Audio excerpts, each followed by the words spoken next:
Hi friends, പുതിയൊരു വീഡിയോയിലേക്ക് എല്ലാവർക്കും സ്വാഗതം.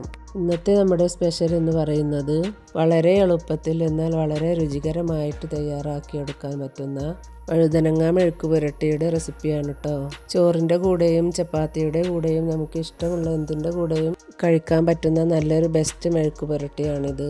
വീഡിയോയിലേക്ക് പോകുന്നതിന് മുമ്പ് നമ്മുടെ ചാനൽ ആദ്യമായിട്ട് കാണുന്ന കൂട്ടുകാരുണ്ടെങ്കിൽ സബ്സ്ക്രൈബ് ചെയ്യാൻ മറന്നു പോകരുത്.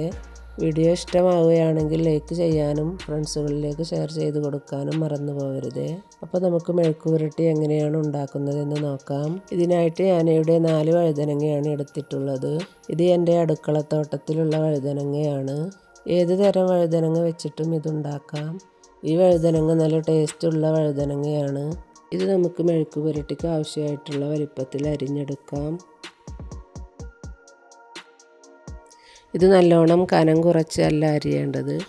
ഇതുപോലെ അത്യാവശ്യം വലിയ പീസായിട്ടാണ് അരിഞ്ഞെടുക്കേണ്ടത്. വഴുതനങ്ങ വെന്ത് വരുന്ന സമയത്ത് നല്ലതുപോലെ കുഴഞ്ഞു പോകും. അതിൻ്റെ പേരിലാണ്.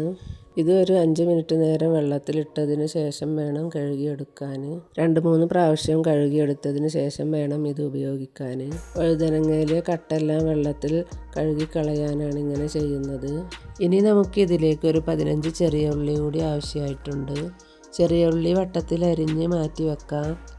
വലിയ ഉള്ളി വെച്ചിട്ടും ഇത് ചെയ്യാവുന്നതാണ്. ചെറിയ ഉള്ളിയിൽ ഉണ്ടാക്കുമ്പോഴാണ് ഇത് കൂടുതൽ ടേസ്റ്റ് ആയിട്ടുള്ളത്. ഇനി നമുക്ക് മെഴുക്ക് പുരട്ടി ഉണ്ടാക്കാൻ തുടങ്ങാം. ഇതിനായിട്ട് ഞാനിവിടെ നോൺ സ്റ്റിക്കിൻ്റെ ചട്ടിയാണ് എടുത്തിട്ടുള്ളത്. ചട്ടി ചൂടായി വരുമ്പോൾ 3 ടേബിൾ സ്പൂൺ വെളിച്ചെണ്ണ ഒഴിച്ചു കൊടുക്കാം. എണ്ണ ചൂടായി വരുമ്പോൾ നമുക്ക് കടുക് ഇട്ട് കൊടുക്കാം.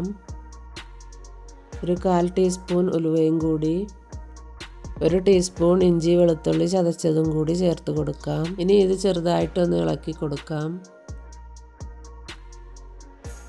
ഇനി നമുക്ക് അരിഞ്ഞ് മാറ്റി വെച്ച ചെറിയ ഉള്ളി ചേർത്ത് കൊടുക്കാം. ഇനി നമുക്ക് ഇതെല്ലാം കൂടി നല്ലതുപോലെ ഒന്ന് വഴറ്റി കൊടുക്കാം. ഇപ്പോൾ നമ്മുടെ ചെറിയ ഉള്ളിയൊക്കെ നല്ലതുപോലെ വഴറ്റി വന്നിട്ടുണ്ട്. ഇനി നമുക്കിതിലേക്ക് കുറച്ച് കറിവേപ്പില ചേർത്ത് കൊടുക്കാം. 1/2 ടീസ്പൂൺ മഞ്ഞൾപ്പൊടിയും 1 ടീസ്പൂൺ കുരുമുളക് പൊടിയും 1/4 ടീസ്പൂൺ പെരുംജീരകം പൊടിച്ചതും കൂടി ചേർത്ത് കൊടുക്കാം.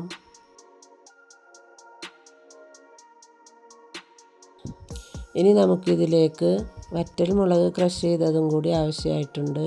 അതും കൂടി നമുക്ക് ചേർത്ത് കൊടുക്കാം. വറ്റൽ മുളക് കയ്യിലില്ലാത്തവർക്ക് മുളക് പൊടിയും ചേർത്ത് കൊടുക്കാവുന്നതാണ്. ഇനി ഇതെല്ലാം കൂടി നമുക്ക് നല്ലതുപോലെ മിക്സ് ചെയ്ത് വഴറ്റി കൊടുക്കാം. നമ്മളിട്ട പൊടികളുടെ എല്ലാം പച്ചമണം മാറുന്നത് വരെ നല്ലതുപോലെ വഴറ്റി കൊടുക്കാം. ഇപ്പോൾ നമ്മുടെ മസാലയിലെ എല്ലാം പച്ചമണമെല്ലാം മാറി കിട്ടിയിട്ടുണ്ട്. ഇനി നമ്മുടെ വഴുതനങ്ങയിലെ വെള്ളമെല്ലാം ഊറ്റിക്കളഞ്ഞ് നമുക്കിതിലേക്ക് ചേർത്ത് കൊടുക്കാം. എന്നിട്ട് ഇതെല്ലാം കൂടി നന്നായി മിക്സ് ചെയ്തെടുക്കാം. മസാലയെല്ലാം വഴുതനങ്ങയുടെ എല്ലാ ഭാഗത്തും എത്തുന്ന പോലെ നമുക്ക് നല്ലതുപോലെ മിക്സ് ചെയ്തെടുക്കാം. ഇനി നമുക്കിതിലേക്ക് ആവശ്യമായിട്ടുള്ള ഉപ്പ് കൂടി ചേർത്ത് കൊടുത്ത് നല്ലതുപോലെ മിക്സ് ചെയ്തെടുക്കാം.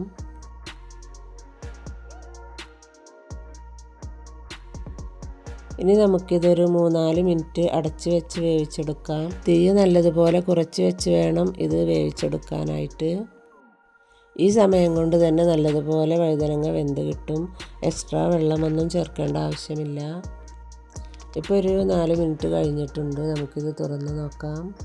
ഇപ്പോൾ നല്ലതുപോലെ വഴുതനങ്ങ വെന്ത് വന്നിട്ടുണ്ട്. ഇടയ്ക്ക് ഒരു പ്രാവശ്യം ഞാൻ തുറന്ന് ഇളക്കി കൊടുത്തിട്ടുണ്ടായിരുന്നു. ഇനി ഇത് കുറച്ച് സമയം കൂടി ഇളക്കി കൊടുത്ത് വറ്റിച്ചെടുക്കാം.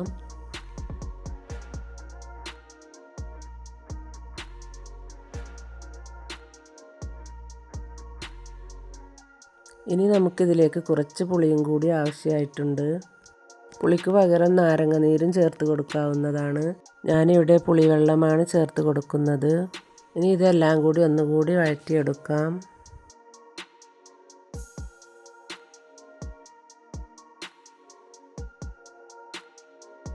അപ്പോൾ നമ്മുടെ വളരെ രുചികരമായിട്ടുള്ള വഴുതനങ്ങ മെഴുക്ക് പുരട്ടി ഇവിടെ റെഡി ആയിട്ടുണ്ട്.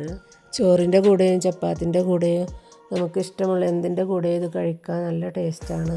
വഴുതനങ്ങ മെഴുക്ക് പുരട്ടി ഇതുവരെ ഉണ്ടാക്കാത്ത കൂട്ടുകാരുണ്ടെങ്കിൽ ഒരു പ്രാവശ്യമെങ്കിലും ഇങ്ങനെയൊന്ന് ഉണ്ടാക്കി നോക്കണം കേട്ടോ. നിങ്ങളുടെ അഭിപ്രായങ്ങൾ കമൻറ്റിലൂടെ അറിയിക്കാൻ മറക്കരുത്.